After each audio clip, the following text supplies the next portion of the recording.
今天我来给大家介绍两个最近在中国很火的新名词：保三争六和远洋捕捞。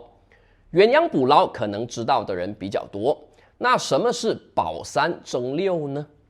它们之间是有关系的，可以说就是因为保三争六导致了远洋捕捞。大家好，我是老周。首先呢，我们这里说的远洋捕捞，说的可不是出去深海捕鱼，而是说最近中国出现了很多起执法机关在没有管辖权的情况下，派警察跨省去异地抓捕、查封、冻结和没收外地民营企业和个人的财产。警察，不要动！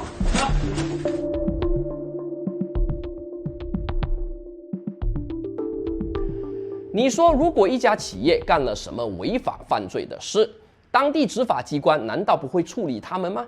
为什么需要别的省份来跨省追捕呢？因为这跟企业违法根本就没有半毛钱关系。远洋捕捞就只有一个目的：抢钱。这是一种打着司法的名号对民营企业进行合法抢劫的政府行为。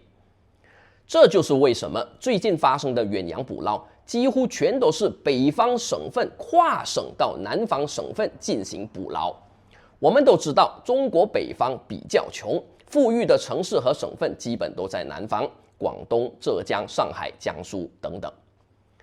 有人可能要说了，老周啊，这就是极少数个别地方政府的野蛮行为，你不要夸大其词了。很遗憾，现在远洋捕捞不仅不是个例，而是已经成为了一个普遍现象。南方多个省市的政府为了不影响当地经济，甚至已经打起了防守战。我们来看一个最近被曝光出来的广东省内参。所谓的内参就是内部参考的意思。在中国，新闻内参特指新闻媒体向各级党政机关专门呈送的一种特殊新闻形式。但与普通的新闻不同的是，新闻内参是一种不进行公开发布的报道。这篇于今年4月15日发布的广东省内参里说到，广东省的互联网业态公司遭受异地逐利性执法，生存难以为继。内参继续说到，近年来深圳、广州、东莞等珠三角城市已经成为异地执法的高发地区。仅广州一个城市，从2023年以来就有上万家企业遭遇异地执法，多为民营企业，比如普普和一健康。文中也特别指出了，这些异地执法大部分都明显带有逐利动机。这话说得很委婉啊，就好比我说那几个戴着面罩拿着枪冲进银行里的人，也是有明显的逐利动机。抢劫就抢劫呗，还逐利动机。这份内参里描述的最惊心动魄的一个场景，就是河南焦作和商丘两个城市的公安局出动了1600多名警察到广州市，对一健康集团旗下的子公司进行远洋捕捞。这个案子的涉案总金额只有60多万元，可是河南警方居然先后冻结了一健康集团旗下的64个账户，冻结资金7.58亿元，数百名员工接受警方讯问，有几十个人被刑拘。一健康表示，上市泡汤，企业濒临破产。像这样的案子，你说一年有个几起，甚至几十起、几百起，广东省看在大家都是共产党，都是习近平的马仔份上，咬咬牙也就忍了。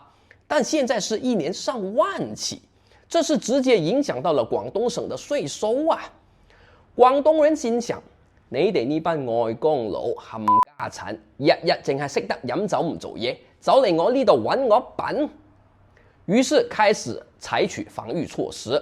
廣東省出台規定，異地執法如需凍結廣東省民營企業的賬戶，必須先經過省公安廳的核准，不能僅憑外省公安機關的一紙公函就輕易跨省凍結民企賬戶。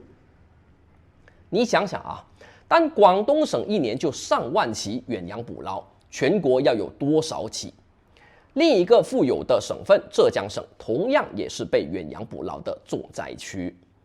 今年6月份，浙江知名企业浙江新湖集团股份有限公司及其控股的北京华益新隆贸易有限公司，也是遭受到了远洋捕捞，被湖北省天门市法院判走了几百亿，股权直接被强制执行到宜昌市国资委名下。这件事搞得中国最有胆识的浙江商人们人心惶惶。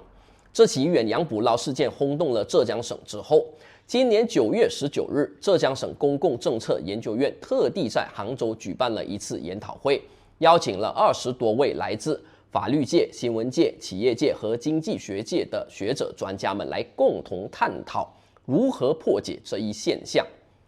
全国人大代表丁烈明说，远洋捕捞现象对于中国的营商环境是根本性的破坏。中国现在的宏观经济已经是岌岌可危，经不起这样的折腾。所以现在浙江同样打起了保卫战。最近你如果去杭州，可以看到一些派出所在企业张贴的公告，告知企业外地公安不得非法入企办案。内容的基本意思是，如果有外地公安来查你的话，不要配合，立刻报警并录像取证。你不得不感到唏嘘啊！中国经济的衰退才刚刚开始，人民都还没开始造反呢，反倒是共产党自己的地方政府之间已经先内斗起来了。去年，杭州为了保护当地的一家企业，在收到风声说有外省公安要来抓捕的时候，于是先下手为强，把该企业的高管全部先关到一家酒店里，等外地公安走了之后才放出来，被网民称为抓捕式保护，又一个中国独有的新词汇。有时候啊，中国这块土地上发生的奇葩事儿，真的是连电影都不敢这么拍。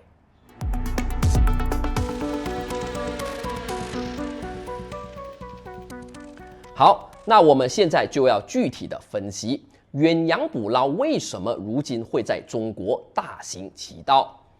这里我要分开2个部分来探讨。第一部分是发生的原因，第二部分是为什么可以发生。我们要搞清楚，这是2个不同的概念，结果都是远洋捕捞的发生，但这2个因缺一不可。打个比方，如果有一家公司发生了财务人员中饱私囊、偷走公司钱的事，那警方在调查的时候可能会发现，偷钱是因为这位财务人员赌博欠了一屁股债，急需用钱。但公司的钱被偷这件事，除了为什么要偷，更重要的问题是，他为什么能够偷得到？你们公司的监管机制是不是出了问题？这就是我接下来要讨论的，地方政府为什么要跨省抢劫，但更重要的是，他们为什么能够抢得到？首先，政府为什么要抢钱？这个简单，因为一个字，穷。我之前的视频已经说过很多次了，很多人还不信。中国现在地方政府的财政危机已经远超很多人的想象了，几乎已经到了崩溃的边缘。我在视频一开始时说的另一个名词“保3争6”是什么意思？这是今年中国多个地区对于体制内公务员所做的一个承诺。去年这个承诺是保6争8，意思就是保证发6个月的工资，争取发8个月以上的工资。这已经是非常糟糕了。但今年变成了保3争6，只保证发3个月的工资，争取发6个月以上的工资。幸亏政府起码还承诺公积金和社保不断，不然早就造反了。地方政府的财政已经吃紧到这个程度了，很多人还天天就相信抖音和小红书里的太平盛世，遥遥领先。多说无益，直接看一组中国财政部官网发布的惊人数据。这是今年1月到7月份全国31个省份的财政收支情况。除了上海以外，其他30个省全军覆没，7个月就亏损几百到上千亿。其中北京财政赤字将近1000亿元，广东省亏损2000多亿元，河北、湖南、河南全都亏损3000亿以上。最惨的是四川省，财政赤字高达4130亿元。7个月，全国总财政赤字接近2万亿。根据国务院发布的报告指出，截至2023年末，地方政府法定债务余额为40.74万亿元，但这只是明面上的，还不算上大量的城投债，还有政府融资平台上的隐藏债务。根据高盛集团的测算，估计中国地方政府的债务总共在94万亿左右。这些天文数字大家听多了，已经麻木了。但你知道94万亿的债务是什么概念吗？2023年，中国全国一般公共预算收入只有21万亿。请大家看清楚啊，这是收入，不是净收入。也就是全中国14亿人不吃不喝不上学不看病，没有任何花费，也要5年才能还清94万亿的债务。但事实上，2023年全国一般公共预算支出为28.5万亿，还倒亏7.5万亿。也就是说，按照目前的形势，这94万亿用1万年也还不清。当然了，上面说的这些都只不过是冰冷的数字，那么落到老百姓现实的生活中是什么样的一种感受呢？根据格隆会、南方都市报和多家媒体对体制内公务员的采访发现，其实从去年开始，很多地方的公务员工资已经开始减少，学校、事业单位以及部分公务员取消了所有的加班费，并且在今年开始出现了更大规模的欠薪。我们这里说的可不是穷乡僻壤啊，现在是连江苏、浙江、广东等经济大省都是如此。天津作为一个直辖市，一些政府部门和公交集团的员工已经被拖欠了好几个月的工资，甚至有传言天津不得不向当地的寺庙借钱来发工资。而全国 GDP 总量最大的广东省，今年开始大幅下调了退休金的发放，降幅甚至超过了1/3，就更不用说内地西北和东北的省份了。比如河北承德和省会石家庄也都陷入了财政危机，为了弥补资金缺口，不得不再给企业增加税负，但这让举步维艰的企业更加不堪重负。越是经济恶化的地区，财政问题越严重，而财政困难往往转移到民营企业头上。但民营企业被政府搞倒闭了，当地经济就会更差，形成一个无法逃脱的死循环。大家都知道，在中国，公务员一直被认为是铁饭碗，是最稳定的工作。如果说公务员都已经是这种状况了，民营企业能好到哪里呢？但是对于政府来说，公务员是自己人呐，肯定是拿民营企业开刀来救自己人。因为如果连公务员都不稳了，政权就危险了。其实，在远洋捕捞开始流行之前，地方政府已经是先在自己的地盘对民营企业用尽了各种抢钱的手段，其中一个方式就是所谓的以刑化债，又是一个极具中国特色的专有名词。刑是刑法的刑，债是债务的债。讲一个经典案例，今年2月26日，中国经营报的一篇女企业家讨工程款现寻衅滋事被批捕的新闻报道，震碎了所有人的三观。一名叫马毅加一的女企业家，在为贵州六盘水水城区承建异地扶贫搬迁工程、幼儿园、小学等等10个政府项目后，被当地政府拖欠了2.3亿元的工程款，长达8年。最后，区政府居然提出要以1200万元就化解所有的债务。就算2.3亿元不计算8年的利息，1200万只有工程款的5%。于是马毅加一拒绝了。本来在中国，政府当老赖欠债不还，民营企业家还真拿他们没办法。但贵州六盘水的领导们更牛逼。他欠你债可以，但你讨债不行。于是把施工方、女老板还有10几名律师和助理以寻衅滋事罪一举拿下，送进大牢。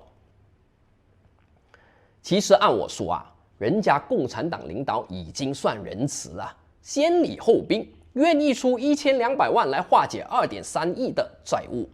领导要求的折扣也不多，也就95%的折扣，0.5折而已嘛。无奈女企业家敬酒不吃吃罚酒，不抓你抓谁？不愧是习近平治下的好党员啊！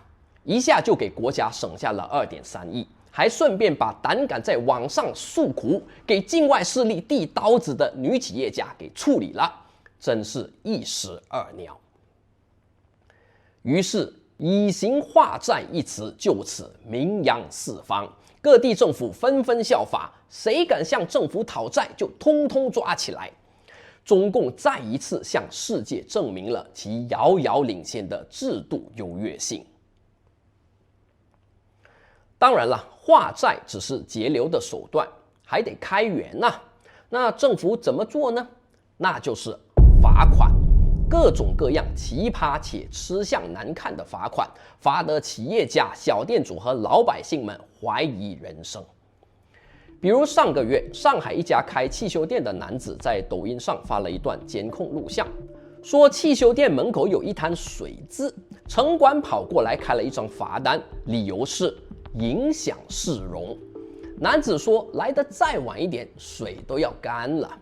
网友们都在说，这跟明抢有什么区别？其实这2年来中国各地的奇葩罚款，我在以前的视频里也讲过。山东一男子在自己的私家车后备箱里，因为放了6个西瓜和一些蔬菜，被山东交警拦下说，没有运营资质的私家车不能载货，罚款200元。也有人因为在车子后备箱里放了3箱矿泉水被罚。就在今年4月份，南京有一个王先生骑自行车时被交警拦下说，他的自行车没有上牌，罚了他50元。这个王先生把罚单放到网上之后就炸了，后来事情越闹越大，南京警察才出来认错退款。去年北京一家包子铺因为同时也卖豆花，结果被罚1.5万元。河南洛阳一个卖菜的大爷街边卖菜赚了21块钱，结果被罚11万。福建一老农帮邻居卖田里的芹菜，赚了14块，结果被当地市场监督管理局罚款10万元。上海浦东一家餐厅在凉皮里放黄瓜丝，被罚5000元，等等等。反正林林总总、五花八门的奇葩罚款，只有你想不到，没有他不敢罚的。最后等到罚款、增加税负、反腐、化债，啥手段都用上了，依然还是入不敷出。于是就想出了远洋捕捞这个手段。很明显，自家围栏里的猪连骨髓都已经敲出来吃了，最后只能把手伸到别人碗里了。好了，以上就是远洋捕捞频繁发生的大背景。那么问题就来了，为什么远洋捕捞可以被允许发生？就跟中国几乎一切问题的根源一样，问题就出在制度。远洋捕捞之所以让没钱的地方政府趋之若鹜，是因为中国非税财政收入的分成制度。执法机构跨省在异地对企业执法之后，可以冻结账户、没收财产，而这些被没收的财产就会成为国家的非税财政收入。重点来了，这些被异地没收的财产是可以对地方政府进行返还的。地方政府收到钱之后，又可以将其中的一部分发放给实际办案的执法单位和经办人员作为奖励。也就是说，这些罚款和没收的财产是直接跟地方政府、执法单位和办案人员的收入息息相关的，并且这些都是不需要藏到床底下的合法合规的收入。这就是为什么中国的执法单位在处理刑事案件的时候总是拖拖拉拉，但是处理起经济案件那都是雷厉风行。因为刑事案件没有油水，但如果要办一家大企业，当中的油水可就多了。就像河南政府一次出动上千警力跨省抓捕，那都不奇怪。中国当然有很多真的需要被打击的骗子公司，但打击跟罚款是两码事儿。中国如果要杜绝这种问题，就必须制定合理的制度，那就是任何企业如果被罚款了、被没收财产了，执法机关和办案人员都不能够从当中获得任何抽成。你看几年前一家家的 P2P 公司被政府打击的时候， P2P 公司是被关停了，高管们是被逮捕判刑了，但有多少被公司诈骗的老百姓最后是能够把自己的钱拿回来的？本来打击罪犯的最重要目的是帮助受害者讨回公道，但目前在中国的情况是，大量针对企业的执法行为，最后受害人反而是拿不到什么赔款的，企业所有的钱财最后都进了政府自己的腰包。我这里说的还是真正有犯罪行为的企业，但还有很多根本没有问题的企业同样遭受政府的合法抢劫。在中国搞过企业的人都知道，中国的法律对于任何企业家来说都是极其严苛的，只是平时并不去执行。这么做的原因就是，任何时候他想要对付你的时候，他都可以说你违法了。所以有些政府官员明确地说，只要我想查你，还能查不出问题来吗？所以你中央现在说什么让地方政府不能因为财政吃紧就过度执法，根本没用。地方政府完全可以说，我是在依法办事。有些地方执法机构，他们甚至可以自己找人到自己管辖的派出所报案，以此获得案件管辖权，然后执行异地抓捕。他可以光明正大地对中央和公众说，我是为人民服务的，有人民来报案了，难道我不管吗？所以归根结底就一条规定，对加害人的处罚只能用于对受害人的赔偿，而不是进入司法机关或政府的口袋，否则这种基于利益的执法是永远不可能终结的。但说实话，即便中央真的修改了法律，在我看来也只能减少恶法的执行，而不能杜绝。因为我上面说的案例都只是覆盖了那些利用现有的制度框架去进行合法抢劫的，他们都算是正规的了。其实还有很多小地方的政府根本就是无法无天的，你都无法想象黑暗到什么程度。我来跟你们说一件几个月以前发生的事。有个币圈大佬在上海跟朋友喝酒，聚会结束后，等他走在街上一个人的时候，突然一辆面包车窜了出来，把他绑走，直接绑到了河北。绑他的可不是什么土匪啊，而是河北的当地政府。哇，也算是土匪。要求非常简单，你搞虚拟币的是吗？现在打电话给你的家人或同事，转3000万过来就放你走。要是不转，你就在这个暗无天日的审讯小房间里待着吧，你死了也不会有人知道。所以他们都是等你落单的时候才出手的。后来钱转过去了，就把人给放回去了。如果你身边有在中国混币圈的朋友，你可以去问问，看我是不是瞎说的。以前很多中国的币圈大佬，虽然运营团队和业务都在海外，但他们人是在中国或经常进出中国的。但这种政府跨省绑架的事发生之后，最近几个月他们基本都已经润了。其实你要说搞虚拟币违反中国法律的，你是政府啊，你可以正式起诉逮捕啊。但作为执法机关，居然搞这种异地绑架勒索，你跟黑社会有什么区别？这就是为什么中国人常说，共产党就是中国最大的黑社会。任何在中国搞过企业、开过公司的人都知道，真的太难了。哪怕是以前经济好的时候，很多时候你根本无法一心一意的安心的经营企业，专注在你公司的产品和服务上。因为你每天都要面对来自各个政府的刁难，各种检查、学习、整改，今天工商，明天消防，3天2头就要这里塞红包，那里请领导吃饭、喝酒、桑拿，一条龙。比如说今天上午我正在开个电话董事会，好，我们负责的副总裁能跟我敲门说，哎呦，哪个区域的领导来了，你能不能出来再打个招呼？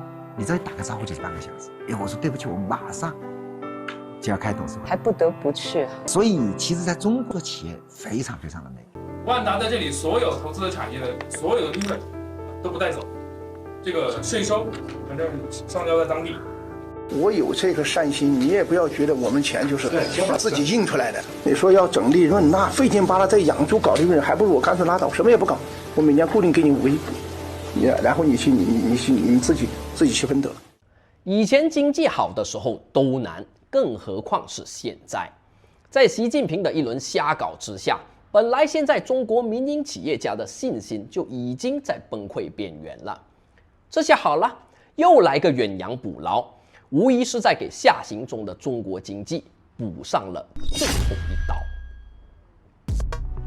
眼见地方政府财政崩溃在即，所以中共中央在刚刚结束的人大常委会最后一天宣布，将推出史上最大力度的化债措施，再增加6万亿的地方政府债券限额，其实就是用国债去跟地方债置换。但在我看来，这种以债养债的方式只不过是在饮鸩止渴罢了。